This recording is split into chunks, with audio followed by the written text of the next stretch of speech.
And today I think I'm going to be on a little tangent and come back to something very basic, very primary, that's motherhood. So if we look at our identities traditionally in India, we were told that we are somebody's daughter, somebody's wife, somebody's mother, and we tried to, and rightfully so, change it along that way. We wanted to assert our identities as, as women who have thoughts, as women who have opinions, as working women, and in so many other areas. And that is very, very good and refreshing, and it had to happen.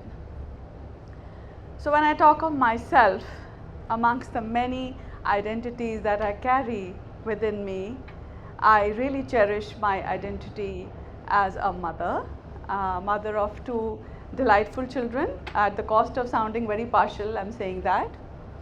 So I have two children. My daughter in her late 20s, she, I would like to believe, is a very mindful, mature, sensible young girl. My son in his early 20s is also a very compassionate and mindful and mature and sensible young adult. So does that make them identical? No. There's a lot of difference, a diagnostic difference between both of them, and today I would like to talk of that. My daughter in the mainstream world is what we say neurotypical, and my son, as what we say in this world, is neurodiverse. His brain is wired differently. That sounds very, very probably terrible or sounds very different, but it's not.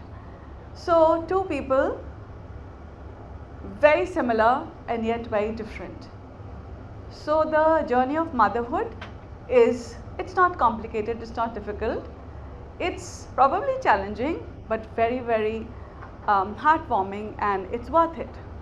So let me go into this journey. First of all, I want to say that whether I bring up a neurodiverse child or whether I bring up a neurotypical child, although when I say neurotypical, there's something I'll add on to that a little later, my instincts will be the same, my thoughts will be the same. And there are beliefs about motherhood. This and this happens, this and this is my right, this and this is something that I want to do. I've also seen nobody is handed over a manual when we come to experiencing motherhood. We go by instinct, we go by experience, and we go by different things. But there are some lessons we are told are very valuable, we are very valid, and this is how motherhood happens. So in my journey, I attempted not to believe in a few lessons which I am going to talk about today. And when I say I did not believe or I did not follow, there was no rebellion. There was no fights, or there were no arguments, because naturally every mother chooses her battles. I chose my battles, but in my desire to do what was right, I refused to believe those things, and I would like to believe that my journey took a better turn. So my first belief, which all us mothers are made to believe, actually we are actually put on a pedestal. I'm the supreme being, I'm the Shakti, I'm the superior one. Well, in many ways, yes, I brought my child into this world, but I don't think we need to take that identity very, very seriously. I am actually a primary caregiver. Yes, I brought my child into this world. That's how nature has made me. So if I try to hold on to that identity a bit too much, I don't think I allow my child the liberty to navigate the world the way he or she can, if he or she has the confidence that they can be on their own too. They can have a mind of their own, they can have thought processes on their own. and everything does not stem from me. When I am a facilitator, I am a very indirect facilitator. I create the situations, I create the circumstances, I provide the stimulus, but eventually it is up to my child to make the most of it. And if my child reflects or says something which does not agree to my scheme of things, then my motherhood is not being let down. Because we should encourage our children to have thoughts.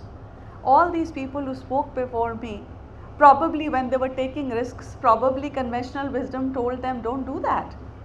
They didn't listen. They did what their instincts allowed them to do. So I have to do that with my child.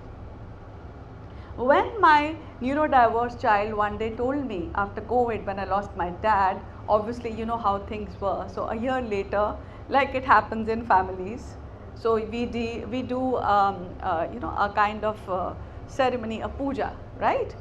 So my son attended that along with me, and on our way back, he told me very quietly and very seriously, you know, Mom, when you die, I'm not going to do your puja. So I was like, why? Why will you not do that? I'm pretty religious, you know. He said, no, because if I do that, so my daughter's name is Nikita, she's going to cry. Now I can look at it in two ways.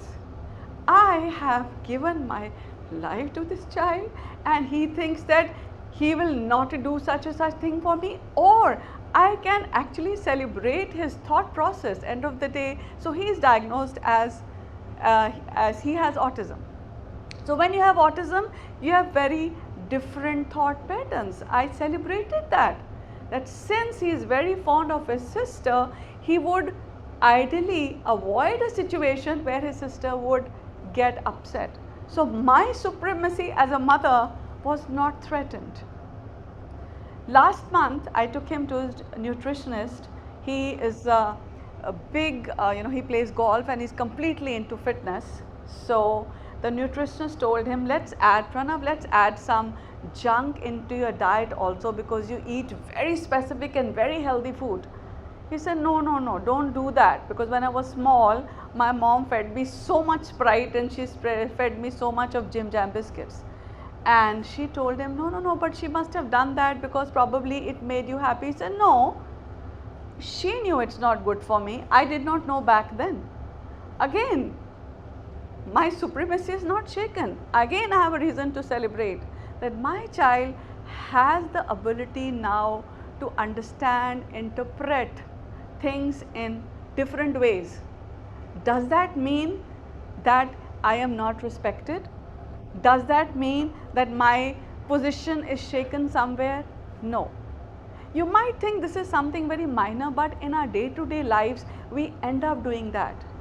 Maybe I'm making you think, because I somehow take my situation and my position very seriously. And when a thought does not align to that from my children, I do end up feeling threatened, and I do not need to do that. I need to encourage thoughts that are different from mine. Why was Sir saying that children are suppressing their thoughts? They're suppressing their negative emotions. Who's listening to them? Everybody is telling them, you people are so privileged, you have more than you could have asked for. Is it their fault that the phones came into being? Is it their fault? And who are their role models? Parents like us who are scrolling on our phones the whole day. I am not able to focus my attention on a reel literally for more than 4 seconds and I move on to the next one. Then how am I expecting a longer attention span from my child? Am I giving my child the tools? Am I giving my child the confidence to think differently? Sometimes not, because my position gets shaken in doing that. So we need to reflect on that. My position as a mother is actually of a facilitator. I'm the primary caregiver, yes. I know I'm going to sacrifice a lot, but that's what I was in for, isn't it? That was the bargain here. I brought a child into this world knowing that, isn't it? So when I bring myself to take over that responsibility, I bring myself over to understand a lot of things. In my neurotypical daughter's case also, there have been many cases where obviously my thoughts are not echoed. Does that mean my position is undermined? No. I need to again celebrate, because I somehow, I won't say allowed because that's very condescending. I created a situation where my child is able to think in a particular manner which is different from mine.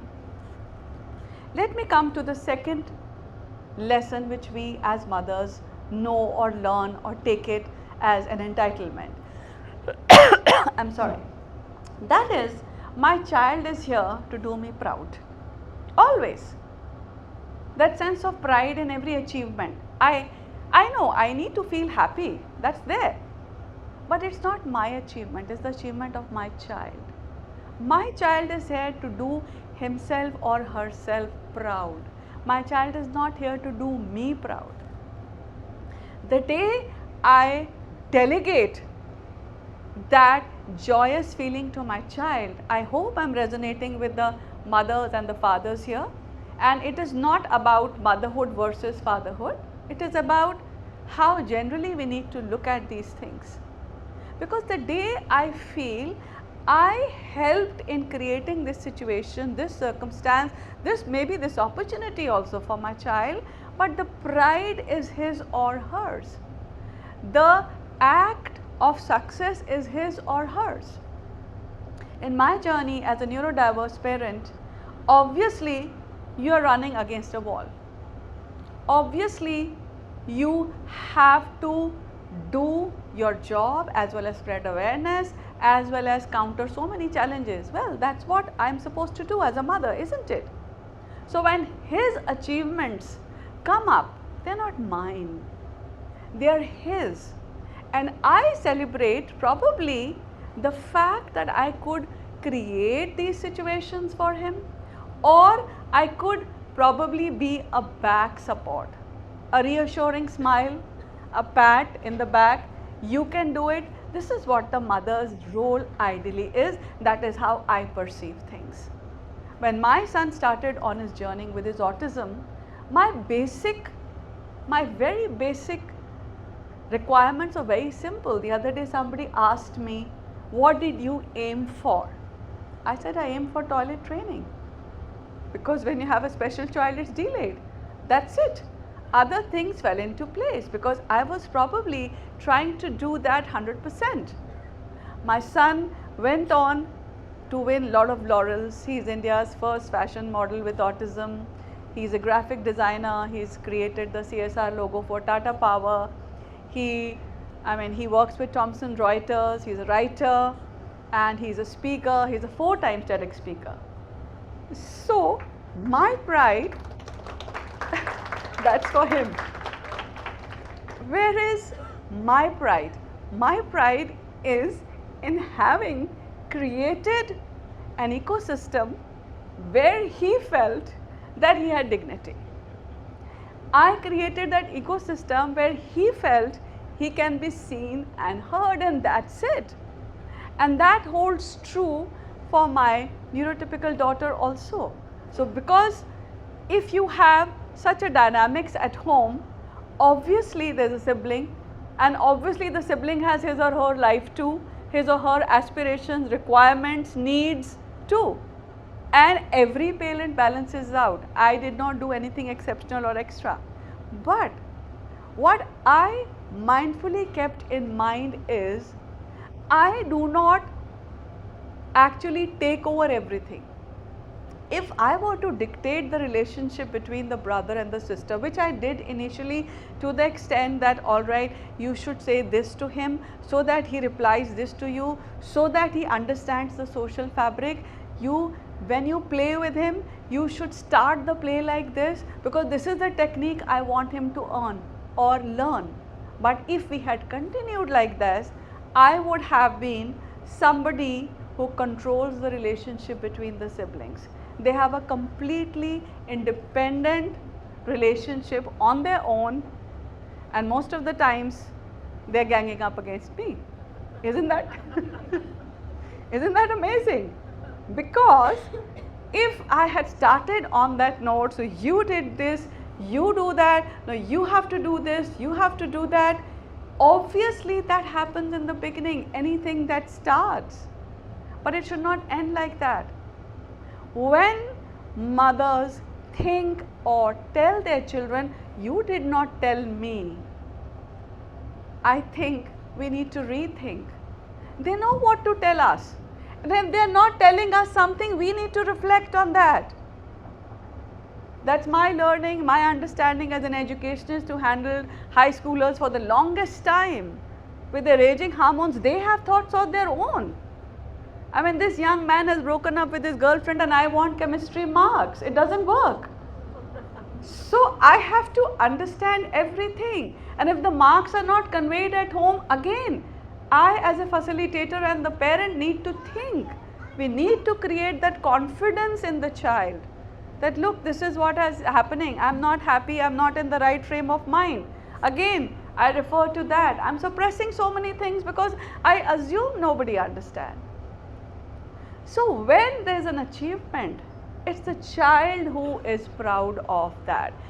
The child, whether the girl or the boy, whether neurotypical or neurodiverse, owns that pride. I can share it. I can be a part of it. But I mean, these things are actually very subtle.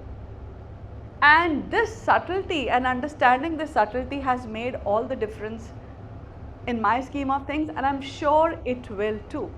So as I celebrate my own motherhood with my 2 children, these are the things.